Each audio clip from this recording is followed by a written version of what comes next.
Yo, what is going on, homies? It's your boy Stumped back for another OPTC video, and in today's video we're hopping back into the Forest of Training Straw with a V2 SnakeMan team. So this is the third team that I have up on the channel for this forest. This forest is actually still very, very hard. It, in my opinion, is on par with the magnetic forest, if not harder, as Sabo Koala is almost essential for this, but you can do it without them. So we are rocking a double V2 SnakeMan team. The team consists of our boy V2 SnakeMan as our leader. You guys already know how amazing this guy is. Incredibly high recovery stat. 5 times multiplier with a strength orb for strength units, which technically this whole team can be. So next unit we have is Usohachi. Usohachi is just phenomenal for V2 SnakeMan. Not only does he trigger the super type, but he removes all types of defense up and gives cooldown. He's also a strength unit, but is replaceable with someone like Bobbins. Bobbins should work fine on this team if you guys don't have Usohachi, or even someone like Praline could work quite well too. Next we have Vivi Becca. Now Vivi Becca is not replaceable in this team. Their switch ability is basically the main reason why they're here. We do use their special ability twice in the run, but the big reason these guys are here is purely for the 2.5 times chain lock every single turn. As you guys will see within the run, we are mainly hitting greats, as we want to try and keep the orbs we have. Then we have Clay. Clay switch ability is broken. It is so damn good for Forest. They have basically every piece of utility you need. They're a great healer. They're just incredible. But in saying that, they are replaceable in this team with someone like Legend Corazon if you guys have him, or even someone like Chopper I imagine would work too.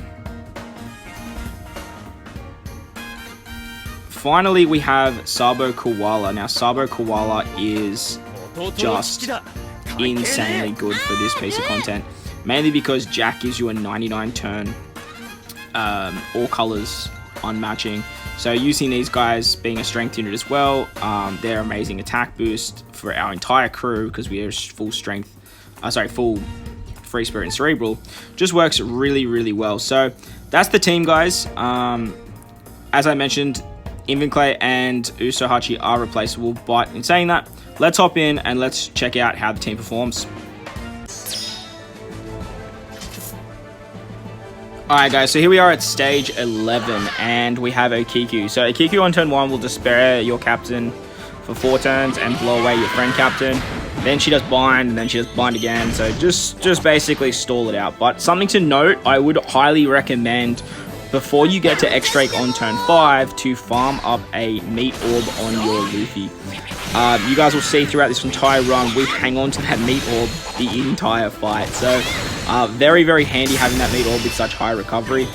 It works just insanely well, as the switch ability of Vivi Becca allows us to just hit greats. So we don't have to ever break that perfect barrier. On stage 12, we have Raizo the Ninja. It's going to give us a full board of T&D orbs, special silences for 5 turns, and make T&D orbs unmatching. But not a big issue with this team. We're just going to take our time, take our 2 turns to kill Raizo. He can't do too much damage to us because with the switch abilities of Clay, Vivi Becca, and that meat orb on Luffy, we can just heal back pretty much all the damage that he does.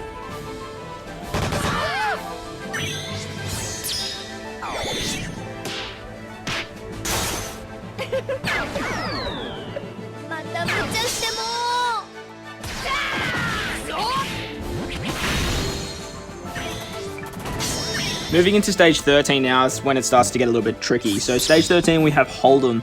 Hold'em is going to give us burn for 5 turns, which is pretty significant burn. I think it's around 5,000.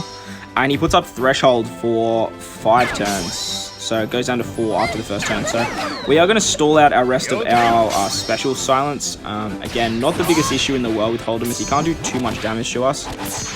But he does do 2 attacks every single turn. He does, I think, like a little bit of like a fixed damage. And then he does like another trick mechanism sword attack. Overall, he does around 10k each turn, I'm pretty sure. But we can just switch with Clay, switch with Vivi Becca, get some healing back, and use that meat orb. Every 2 turns, he is going to make all colors unfavorable. So just be mindful of that. And if you are going to burst in, make sure that that debuff isn't around. So Now that the debuff's gone, we have our special seal gone. We are going to use the switch abilities of Vivi Becca, and then we're going to use a SnakeMan special to remove the threshold with Usohachi and attack in a particular order. I actually stuff it up on this run, but you want to attack with Vivi Becca, Sabo Koala, and then finish it off with a great on your Luffy. I actually hit it good. Ideally, you want to keep an orb on Usohachi, because then you can just hang on to that orb the entire fight. But, as I mentioned, I stuff it up and I still managed to get this done. This is actually a pretty scuffed run and I actually get it done, so not the perfect run, and this team's safe enough to sort of complete it anyway. On to stage 14 now, we have Kinemon and Kanjuro. They are quite fiddly. If you replace Invinclay with Corazon, you do need to kill them on the second turn, otherwise they're going to despair and bind you for like 6 turns. And if you kill one of them, the other one just kills you, like, straight up. Don't let them take a knee too, because they will just wipe you as well. But with the switch abilities of Invinclay, we can remove the paralysis they give us. And then we can just burst through and take out the 2 of them in 1 turn.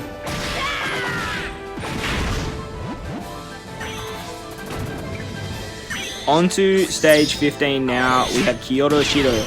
He puts up 4 turns of defense up, which is fairly annoying, and then after 2 turns he's going to give himself a 5-turn rainbow shield. So we're going to stall out until he gets that that rainbow shield. Not overly essential. You could probably burst him like on this turn here, but I did want to just get some cooldowns for Usohachi. On the Hold'em stage, at the very beginning of the Hold'em stage, if you need health, you can use the Invinclay special. So going back 2 stages there, if you really need to, you can use the Invinclay special, as we don't need them until the next stage. Well, actually, I don't think we need them until the Sober Mask, Zoro, and Law stage. Now that he puts up the 5 turns of damage reduction, we are going to use our Vivi Becca special. Then we can use the super typing of one of our Luffys to give us an attack buff. And then we can kill Kiyoshiro. Now, don't be afraid to hit some perfects here. That 4 turns of like slot seal is awesome to have for this team, as we managed to save some orbs. But you can hit perfects just for extra damage. We did get very lucky on this run with a meat orb on our Vivi Becca, so we do have like the 2 meat orbs locked. And we got a strength orb on our Sabo Koala, so I didn't have to remove the barriers for those 2. But if you don't get those orbs on them, you just need to hit your perfects to make sure you remove the barriers, as I am doing with Usohachi. Jack on turn 1 gives us Gloom, and then he does like a whole bunch of damage. He puts up the 99 turns normal attacks only, and he puts up 99 turns of the no damage. Sorry, the unfavorable orbs. So that is fairly frustrating. If you don't have Sabo Koala, you need to use someone to give you a full board of meat orbs or something like that on the Hold'em stage, so you can get them locked. But on this team we have Sabo Koala, so we are going to use their special to remove that completely. With the switch ability of Vivi Becca every single turn, we can make sure we are getting our chain lock.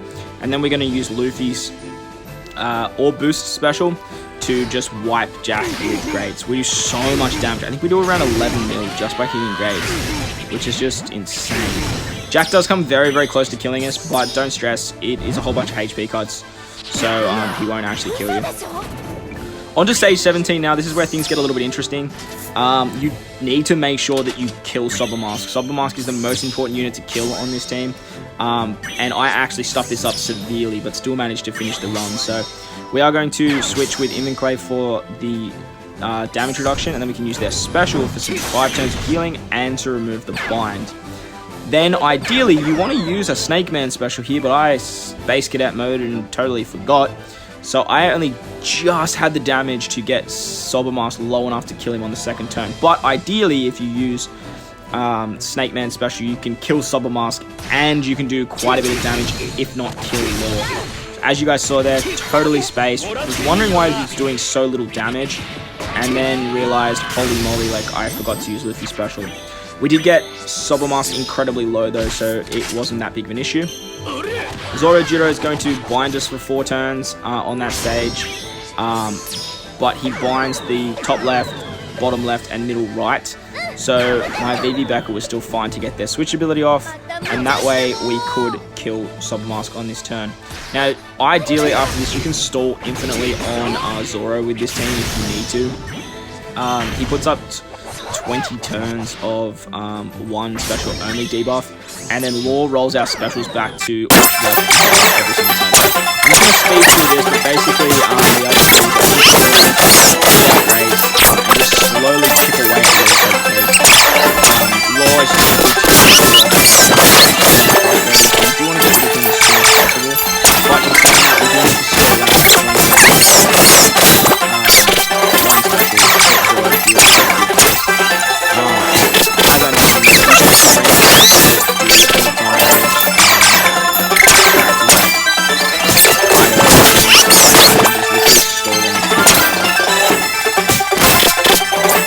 are going to... Oh, sorry, another thing going on this stage too is Zoro will lock all your eggs in the barrier and before you actually get the roll. So, any characters that have done that before that, you're going to get that empty orb. So, usually time to break that barrier as well. For me, it was just super hard to have that, which actually worked in my favour.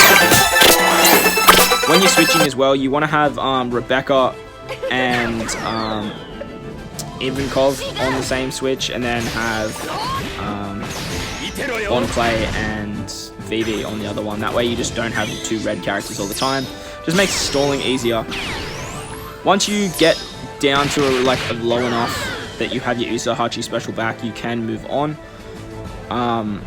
You just need to make sure that that one special debuff is down to around 6 or so turns before you get to the end against Hawkins. But you can stall a little bit on Jack as well. We are going to stall a little bit on Jack as well, as he does a whole bunch of nasty stuff too. On turn 1, he puts up 4 turns of threshold and damage reduction, which is that little cut symbol and the rainbow shield. And then he's going to, on the second turn, he's going to blow away our Frame Captain.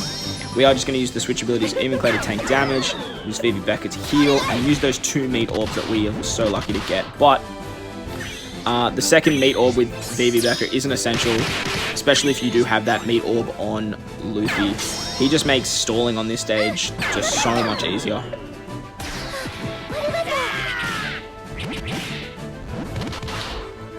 We also get 3 turns of attack down at the beginning too, so we do need to stall that out.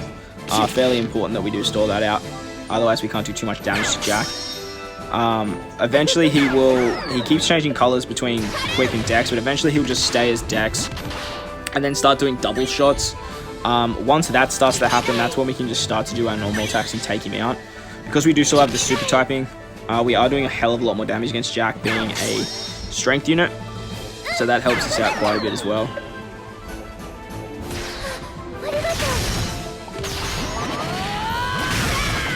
Make sure you are hitting your greats with those perfect barrier slots, especially on your Luffy. You don't want to lose that meat orb. If you lose that meat orb, it's not the end of the run, but like you lose out on quite a bit of damage, and you lose out on all your security. So very important you hang on to that. Now that we are at the end of the one special only debuff, we are going to take Jack out here, get our healing back with those meat orbs, and just move on to the next stage against Kaido. Against Kaido, Kaido looks a lot more scary than he actually is. He's really not that tough. He's going to give us recovery down for 99 turns, which is pretty bummer, but this is where things get a lot quicker. So we're going to switch with Vivi Becca, and then we are going to use our SnakeMan special. That way we have a full board of like red and meat orbs. And just using our great shots, we can kill Kaido. It's actually phenomenal. Having that 2.5 times chain lock with the locked slots is just really, really strong. As you guys can see there, we did manage to kill Kaido. He puts up 5 turns of burn too, so you don't want to hit your perfect anyway. He's going to res though. He does lock our, or seal our specials for 3 turns, which is fairly annoying, so we do need to stall a turn to remove that. But he doesn't do that much on his next turn. He does Blast Breath, which is going to do about 10,000 damage. And then he is going to put up the double damage debuff and attack. But with the new limit break mechanic, you pretty much can remove that. It's not really an issue. And then on the next turn, we can burst him down with his super type special. Even though I actually don't even think that's necessary, but I use it for safety because I did a fair few runs trying to get this done, so it's not exactly the hardest. It's just quite finicky, and like I would hit a perfect and cop burn damage, and I would like die on Kinemon and Kanjuro, and I was just getting very frustrated trying to farm up that meat orb. Alright, so finally we move into Basil Hawkins. Basil Hawkins will stay as a quick unit, so it's a bit of an issue for our team here being predominantly red. But we are going to switch into Vivi. Now, Vivi is going to give us the ability of being a Dex unit, which is great. But first we are going to remove the Despair that he inflicts on us with our Invincove. So we're going to remove that with our Invinclave special. Then we can use our Vivi Becca special to remove the defense up, give them a color affinity boost as well, which is awesome. Can then use Sabo Koala for their insane attack boost, and then Vivi's going to finish off with his 2.5 times orbs. Now, very, very important here that you attack with Vivi Becca last, and make sure you hit your perfects. If you don't hit your perfects, you will just be shy of the damage. It happened to me once or twice. Yeah, it definitely happened to me twice. It was very annoying. So, start with Usohachi, make your way around, but remember the color affinity is going to affect Sabo Koala being a cerebral unit, so they are going to do significantly less damage as well. Don't worry about the burn too, it won't hurt you because we kill Hawkins. 25 mil, easy claps on type disadvantage. Very, very impressive. So there you guys go. That was the V2 SnakeMan taking on the Hawkins Forest. Still a fairly tough forest, if in my opinion. So hopefully it helped you guys out if you were feeling stumped in any way. And this helped you out. Make sure to hit the like button. If you do want to stay up to date with more OPTC content I post, hit that big red subscribe button too. We're on our way to 1,000 subs, and I would love to get there before the end of the year. So if you're willing to help the channel out, hit that big red subscribe button. But guys, most importantly, enjoy the rest of your day. It's gorgeous out there in Australia. So go out and enjoy it. But in saying that, guys, I'll catch you in the next one. Lights!